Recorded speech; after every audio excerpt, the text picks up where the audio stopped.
いうことで早速始まりましたけれども、はい、今日は久々のジャンル紹介。今日紹介するのは、はい、MOBA です。で実はですね、これ本編を撮った後に、今オープニングを撮ってるんですけれども、コバさんどうでした？一言で言うと、ですね。流行らせません、絶対に。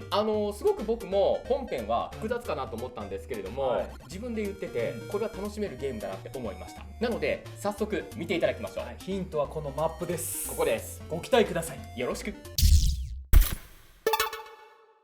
まずは、そもそも MOBA とはどういうジャンルなのか、その説明の前に、RTS と TBS というジャンルを紹介していきます。RTS と TBS、はい、じゃあお願いします。まず TBS とはターンベースドストラテジーの略で、直訳しますとターン制の戦略ゲーム、つまりはチェスのようなゲームのことなんです。ターン制なので、2人のプレイヤーが交互に攻撃し合い、相手の出方を見ながらその都度戦略戦術を考えていくというゲームなんですね。なるほど、まさにチェスですね。そういうことそういうことそういうこと。あとはその将棋とか囲碁とかもそうですか？その通り。なるほど。僕らにとってもすごく身近なゲームが TBS なんですよ。で RTS はリアルタイムストラテジーの略で、TBS とは違ってターンがなくてプレイヤー同士がリアルタイムに操作して戦うことができるんですよ。でこの RTS にはスタークラフト2という大ヒットゲームがありまして、これ自体も e スポーツとしては人気のジャンルなんですよ。じゃあ、MOBA というジャンル、これは何ですか？これね、今日の本題に入るわけなんですけれども、この MOBA っていうのは、マルチプレイヤーオンラインバトルアリーナの略なんですよ。なるほど。そしてこの MOBA は、RTS の派生ジャンルと言われています。じゃあ RTS とはどういった違いがあるんですか？そこなんですね。TBS とか RTS は1人で複数のキャラクターを操作するんですけれども、MOBA はその名の通り、複数のプレイヤーでチームを組んで戦うんです。それはだいぶ大きな違いがありますね。そうなんです、そうなんです。でさらによ、FPS とか TPS のように、オンラインを通してチームを組んで戦うことができるので、e スポーツの中でも特に人気の高いジャンルになっているんです。その中でも、どんなタイトルがあるのか、気になりますけれども。そうですよね。なのでちょっと3つぐらいに絞って紹介ということ、そういうことなんです。ではまず1つ目なんですけれども、Steam を運営しているバルブが開発したドーター2、そしてポケモンユナイト。ポケモンユナイトはね、大好きで今でもやってます。これも実は MOBA なんですよ。そうなんですね。そうそうそう。そしてこの後ピックアップして紹介するのがリーグオブレジェンド。僕も気になってたタイトルですよ。そう名前は結構聞いてきたと思うんだ。いやそうですね。でもどういうものなのかっていうのを今日はちょっと紹介していきたいと思います。詳しいルールとか内容とかね。そういうことなんです。さてリーグオブレジェンドなんですけれども、バロラントなどでもおなじみのライアットゲームズが開発した現在世界中で最も人気がある e スポーツタイトルの一つなんですね。でまずは、基本的なルールから説明していきます。リーグオブレジェンドは5対5のチームバトルなんです。相手陣地に設置されたネクサスを破壊、または相手チームが降参すれば勝利となります。そしてプレイヤーが操作するキャラクターのことをこのゲームではチャンピオンと呼びます。各プレイヤーが1人ずつチャンピオンを選んでチームを組むんですね。チャンピオンの数なんですけれども、なんと150を超えていて、150？そうしかもですよ、現在も定期的に追加をされているということなんです。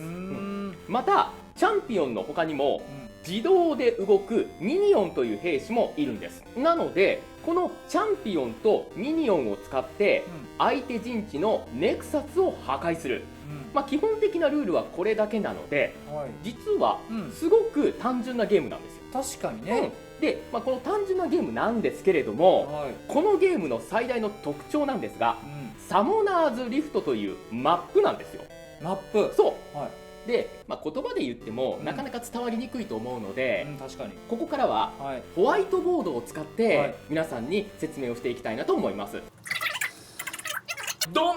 まずマップの左下、こっちの手前側ですね、こっちが青チーム、そして奥側赤チーム、この2つに分かれていて、それぞれの本拠地には先ほども出てきました、うん破壊することが勝利条件のネクサスと呼ばれるオブジェクトが立っています。これね、この星印。そう、はいはい、このネクサスにたどり着くためには3本のレーンがあって、上からここトップ、はい。そしてミッド、はい。そしてボットはい。で、さらにレーンの間の森、ここね、これがジャングルと呼ばれています。おお、なるほそしてど。5人のチャンピオンにはレーンごとにロールと呼ばれる役割が与えられていて、トップに1人はい。で、ミッドに1人、はい。ボットに2人、そしてジャングルにね1人、これが基本的な配置構成となります。で、この配置を軸に戦略を立てて戦うんですけれども、はいはいはい。ネクサスにたどり着くまでには敵のチャンピオンとかミニオン以外にも様々な障害があるんです。妨害。そう、まずネクサスの周りにはインヒビターと呼ばれるネクサスとは別のオブジェクトがあります。これを一つ破壊しないとネクサスを攻撃できないんです。で、しかもですよ、はいはい。このインヒビターなんですが、破壊したとしてもうん。 5分後には復活するんです。なるほど、うんじゃあそのインヒビターをいつ破壊するかが結構ポイントなわけですか？そういうことなんです。で、さらにですよ、はいこのインヒビターをうん破壊するには、はい。そのインヒビターがあるレーンのタワー、これね、うんああ、この丸の、そうそう、このタワーを全て破壊する必要があるんです。あ、なるほどね。で、しかもよ、うんこのタワーっていうのがうんそれぞれ攻撃をしてきます。ただ立ってるだけじゃない。そうなんです。そして必ずね、うんこの3つの中のいずれかのレーンを通ってネクサスにたどり着かないといけない、はいはいお互いがどのレーンを使って攻めるかの読み合いがこのゲームの醍醐味の一つになっていいや、ます。面白いね。そうでしょ、うんで、このマップの特性とか、はいそこに存在するさまざまな仕掛けね、うんそれを突破してチームで勝利することの喜びというのがこれ世界中のプレイヤーたちを魅了している理由なわけだ。熱狂をね、そうさせてるんだね。なのではもちろんこの大会ね、い。これも盛り上がっていてうん、世界各国で多くの大会が行われています。なるほ中でもど。毎年秋に開催されているうん。リーグオブレジェンドワールドチャンピオンシップはも世界最強チームを決める大会で優勝賞金はなんと200万ドル超。う想像できないわ。そうなんですこのように規模が大きくてすごく夢のあるゲームだけれども、うん。もしかしたらね、うん。複雑で難しく感じてしまったという方いるかもしれないな、うん。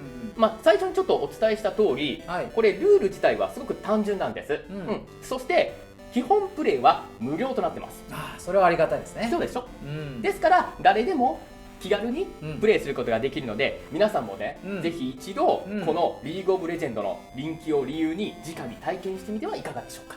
はい。はい、ということで、はい。モバというジャンルで、うんリーグオブレジェンドをはい中心に紹介をしていったんですけれども、はい。どうでしたコバさん。オンラインでうんチームで戦えるっていう、e スポーツならではの良さも感じれましたし、ルール単純だけれども、うん先ほどちょっと説明していただいた通り、本当にマップ上でいろんなオブジェがあって、戦略とか戦術を立ててね、うん戦えるのが面白いゲームやなと思いましたね。だよね、うんでね、今回はちょっと時間の都合ではい紹介できなかったんですけれども、チャンピオンっていうのも150以上あって、そうだ。そうねで、しかもね、それぞれまたスキルを持ってるらしいのよ、へっていうところもまたこれ機会があったらうん特集したいなと思ってて、ああ、したいね。でしょ。うん。なので、今回の動画を見てくださった方もですね、またこういう特集をしてほしい、もっと深掘りして聞いてみたいというのがありましたら、うんぜひコメント欄の方にですね、ご記入いただけたらなと思います。そうですね。はい、じゃあ今日はですね、これぐらいでちょっと一旦終わろうかなと思うんですけれども、終わりますか？エンディングは恒例のコバさんタイムでございます。あなたはリーグオブレジェンドいつプレイしますか？言ってないよ。バイバイ。 Have a nice day。モバっていうジャンルって、はい配信の中でも言ったと思うんだけれども、はい結構前からうん名前は出てたし、うんいつかは特集したいよねって、ジャンル紹介したいよねって言ってたのね。そうですね。うん、でそれがなかなかなかって、うんもちろんそのほら許可とかそういう話もあったりしてね、ねなかって、今に至るわけなんだけれども、はい実際になんだろうな、そのモバっていうゲーム